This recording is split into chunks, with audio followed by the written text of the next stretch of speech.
Michael, welcome to the show. First off, what are your thoughts on the calls for justice for Colten Boushie? Well, I think it's quite justifiable that there's some public outrage about the perception of justice not being delivered in this trial. And when we deal with criminal justice issues, beyond sort of real justice being delivered, perception matters a lot. And there's lots of reasons to question the perception of justice not being delivered in this case. What do you think are some changes that might be needed to the justice system? Well, one of the most obvious aspects of this case is a lack of Indigenous representation on the jury. And there's a number of ways that the government can go about trying to change that. The first step is ensuring that Indigenous people actually make it into the jury pool, that is, people who are called down to the court to be eligible for jury duty.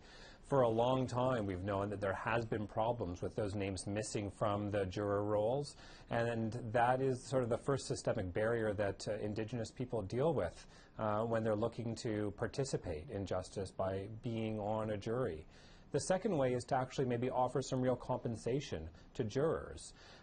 Too often, members of minority or marginalized communities or people who live at the poverty line are excluded from being able to be on a jury because they simply can't afford to be. Because we pay our jury almost nothing and sometimes nothing at all. And that is another barrier that can be dealt with. And then, of course, this case also highlights the issue of peremptory challenges and how those can be abused by either the Crown or the defense to exclude certain groups from service.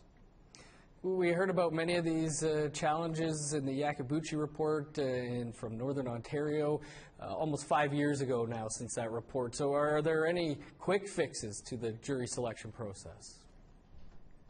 Well, certainly steps should be taken to make sure that every single Indigenous and person who wants to serve on a jury is actually given that opportunity because they will be added to the rolls and called.